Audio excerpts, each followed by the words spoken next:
Salut à tous les cricketeurs. Aujourd'hui, je vous fais un petit tuto rapide sur comment vectoriser en fait une image. Donc là, ça va être un dessin que je viens de faire sur un autre logiciel de dessin que j'utilise pour ma partie professionnelle également, qui s'appelle Autodesk Sketchbook.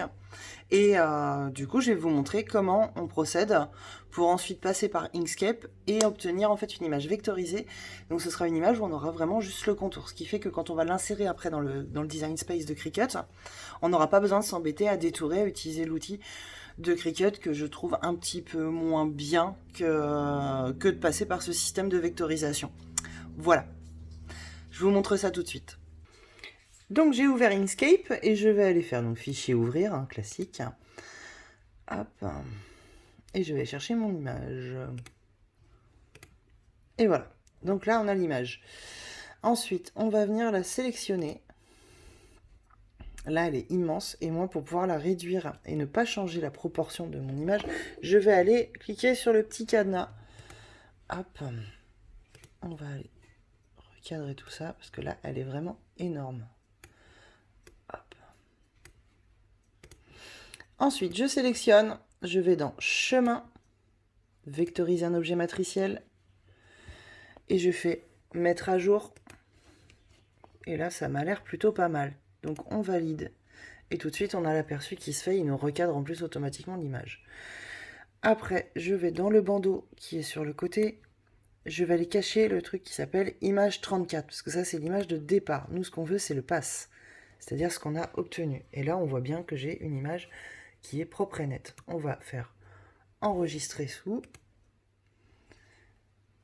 Par défaut, il va nous le mettre en SVG, ce qui est parfait. On va l'appeler Bouddha découpe. Et enregistrer. Ensuite, on va pouvoir aller directement dans le Design Space et aller faire un nouveau projet.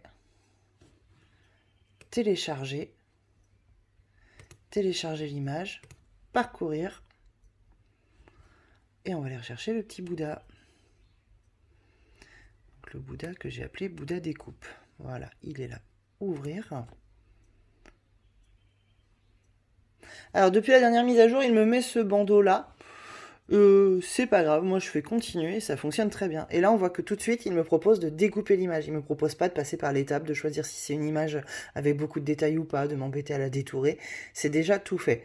Donc ça ne fonctionne pas pour le print and cut, ça ne fonctionne effectivement que pour la découpe. Mais là c'est bon. Donc ensuite on va faire télécharger et elle apparaît bien dans notre liste.